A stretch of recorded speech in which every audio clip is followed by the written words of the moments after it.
स्वागत है आप सभी का आपके अपने चैनल वर्दीवर्स पर। यूपी कांस्टेबल की तैयारी करने वाले मेरे सभी वर्दी के दीवानों के लिए आज की यह वीडियो बहुत खास है।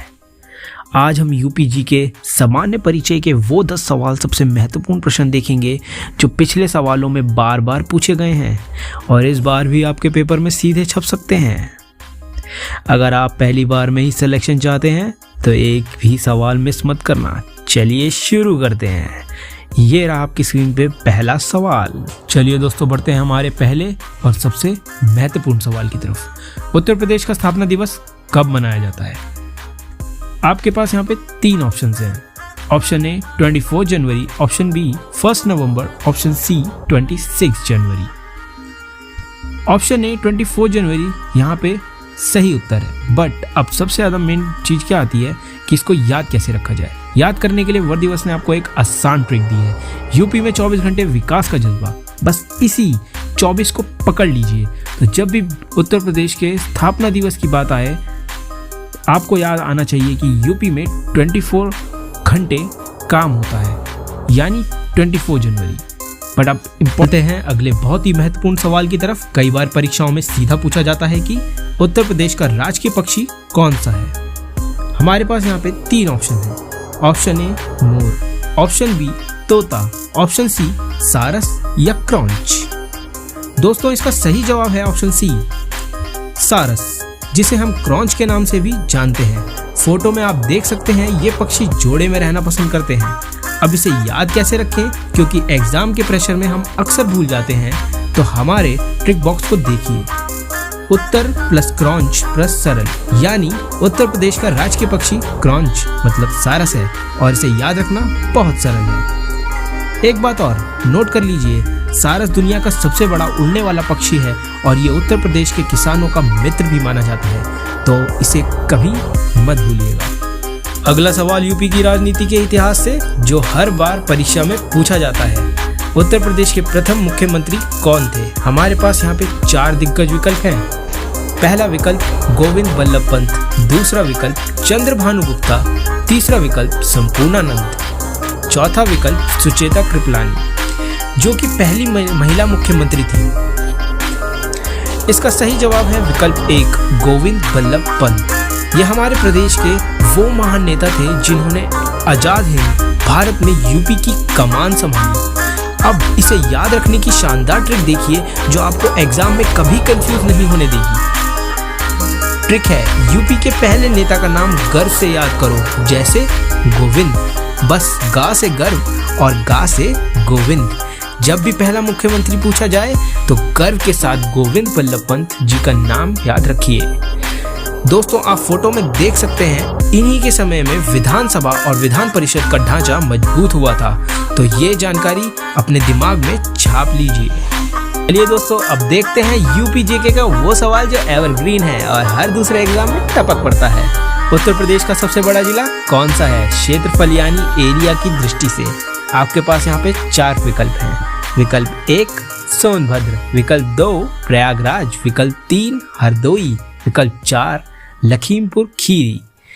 इसका सही जवाब है विकल्प 4 लखीमपुर खीरी। इसका कुल क्षेत्रफल यानी एरिया 7680 वर्ग किलोमीटर है। अब आप कहेंगे सर इसे याद कैसे रखें, एग्जाम में तो हम सब भूल जाते हैं। तो घबराइए मत, इस मजेदार ट्रिक को देखिए। क्षेत्रफल की खीर सबसे लंबी होती है।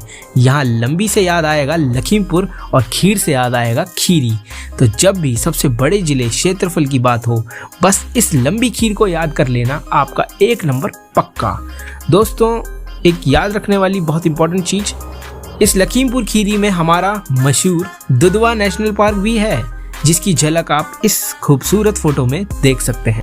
अब बढ़ते हैं एक ऐसे सवाल की तरफ जो बहुत सरल लगता है लेकिन गहराई से प्रश्न अक्सर फंसा लेता है। प्रश्न है उत्तर प्रदेश की प्रशासनिक राजधानी एडमिनिस्ट्रेटिव कैपिटल कौन सी है? आपके पास यहाँ पे 4 विकल्प हैं। विकल्प 1 प्रयागराज जो हमारी न्यायिक राजधानी है, विकल्प 2 आगरा, विकल्प 3 कानपुर, ये यूपी का मैनचेस्टर कहलाया जाता है, विकल्प 4 लखनऊ। इसका सही जवाब है विकल्प 4 लखनऊ। अब हमारी सुपर ट्रिक बॉक्स की तरफ देखिए। जहां हमने पिछले सवाल और इस सवाल को जोड़ दिया है ताकि आपको कंफ्यूजन ना हो।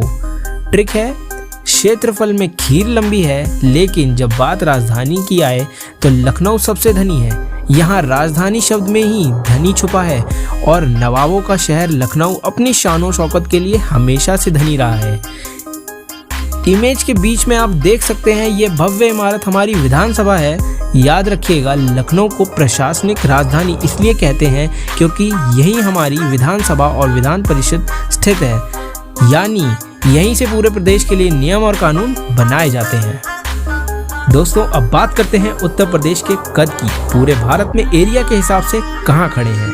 क्षेत्रफल की दृष्टि से उत्तर प्रदेश का भारत में कौन सा स्थान है? 4 विकल्प यहाँ पे मौजूद हैं। विकल्प 1 पहला स्थान, विकल्प 2 दूसरा, विकल्प 3 तीसरा या विकल्प 4 चौथा स्थान। सही जवाब है विकल्प 4 चौथा स्थान। अब इसे याद रखने की सुपर ट्रिक देखिए जो आपको कहीं और नहीं मिलेगी। उत्तर प्रदेश 4 अक्षर, चौथा स्थान। आप जब उत्तर प्रदेश बोलते हैं तो दिमाग में बस ये 4 का नंबर बैठा लीजिए। उत्तर प्रदेश के 4 अक्षर आपको याद दिलाएंगे कि हमारा स्थान चौथा है। लेकिन रुकिए, क्या आपको पता है हमसे बड़े वो 3 राज्य कौन से हैं? उन्हें याद करने का मंत्र है राम महान है।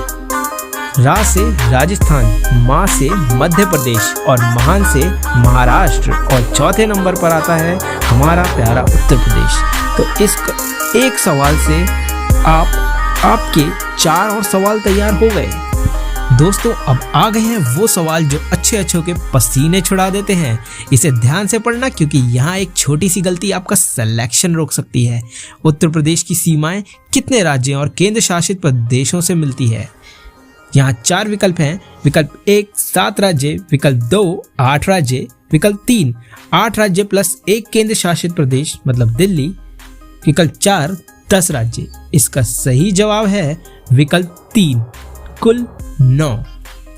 ध्यान दीजिए, अगर एग्जाम में सिर्फ राज्य पूछें तो जवाब 8 होगा, लेकिन कुल सीमाएं या राज्य और केंद्र शासित प्रदेश दोनों पूछे तो जवाब 9 होगा। अब इसे याद रखने की झन्नाटेदार ट्रिक देखिए। यूपी के ठाठ निराले और एक दिल्ली का दिल, यानी ठाठ से याद आएगा 8 राज्य और दिल्ली से याद आएगा दिल्ली केंद्र शासित प्रदेश। हो गए ना 9 पूरे। स्क्रीन पर मैप देखिए। राजस्थान, मध्य प्रदेश, छत्तीसगढ़, झारखंड, बिहार, उत्तराखंड, हिमाचल और हरियाणा, ये हो गए हमारे 8 राज्य। और यहाँ छोटा सा नन्हा सा बैठा है हमारा दिल्ली, जो है हमारा केंद्र शासित प्रदेश। और हाँ, नेपाल को मत भूलना, वो हमारा पड़ोसी देश है, राज्य नहीं।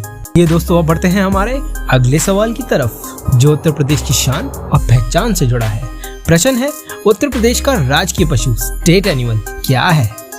हमारे पास 4 दिग्गज विकल्प हैं और इनके साथ जुड़ी जानकारी भी बहुत कीमती है। ऑप्शन ए बाघ। दोस्तों, याद रखिए, बाघ को देखते ही इटावा लायन सफारी की याद आती है। ऑप्शन बी बारहसिंगा, इसे हम स्वैम्प डियर यानी दलदल का हिरण भी कहते हैं। ऑप्शन सी हाथी, जो हमारी विरासत और ताकत का प्रतीक है। ऑप्शन डी शेर, जो दुधवा नेशनल पार्क की असली शान है। तो इसका सही जवाब है ऑप्शन बी बारहसिंगा। इमेज के नीचे की तरफ दिए गए इसकी वास्तविक फोटो भी मैंने आपके लिए लगाई है।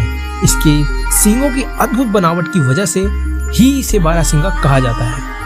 कुछ एक्स्ट्रा पॉइंट जो आपको नोट करने चाहिए, इसे दलदल का हिरण भी कहते हैं। यह प्रजाति मुख्य रूप से हमारे दुधवा नेशनल पार्क और किशनपुर वन्यजीव अभयारण्य में पाई जाती है। तो एग्जाम में कंफ्यूज मत होना, टाइगर या शेर पर टिक मत लगा देना। हमारा राजकीय पशु बारहसिंगा ही है, यानी स्वैम्प डियर। दोस्तों, अब बढ़ते हैं एक ऐसे सवाल की तरफ जहां अक्सर बच्चे गलती कर बैठते हैं। बहुत ही ध्यान से सुनिएगा। प्रश्न है, उत्तर प्रदेश का राष्ट्रीय वृक्ष स्टेट ट्री क्या है? आपके पास 4 विकल्प हैं जो अक्सर कंफ्यूज करते हैं। ऑप्शन ए बरगद, ध्यान रखिएगा यह भारत का राष्ट्रीय वृक्ष है। ऑप्शन बी अशोक, ऑप्शन सी पीपल, ऑप्शन डी नीम। इसका सही जवाब है विकल्प बी अशोक। अब आप कहेंगे सर इसे याद कैसे रखें, एग्जाम में बरगद और अशोक में कंफ्यूजन हो जाता है। तो घबराइए मत, हमारे ट्रिक बॉक्स की तरफ देखिए। ट्रिक है, महाराज अशोक और अशोक वाटिका को याद रखें जो उत्तर दिशा या उत्तर प्रदेश से जुड़े हैं। जैसे रामायण में अशोक वाटिका का महत्व था, वैसे ही उत्तर प्रदेश के लिए अशोक वृक्ष का महत्व है। बस अशोक का नाम को उत्तर प्रदेश से जोड़ लीजिए, आप कभी नहीं भूलेंगे।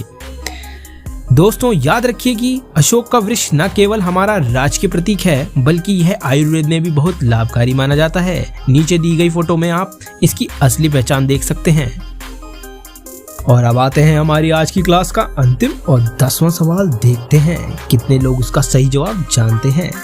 प्रश्न है, उत्तर प्रदेश का राजकीय पुष्प स्टेट फ्लावर क्या है? आपके विकल्प ये रहे। पहला विकल्प गेंदा, जिसे हम त्योहारों का प्रतीक भी मानते हैं। ऑप्शन बी पलाश, जिसे जंगल की आग भी कहा जाता है। ऑप्शन सी गुलाब, जो प्रेम का प्रतीक है। ऑप्शन डी सूरजमुखी, जो सूरज की दिशा में अपना मुख रखता है। इसका सही जवाब है विकल्प बी पलाश।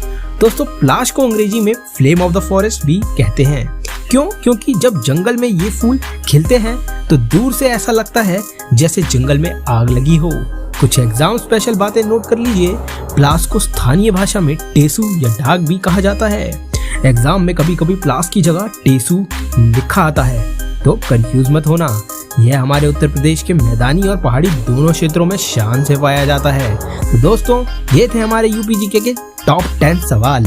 उम्मीद है हमारे दिए गए तरीकों से आप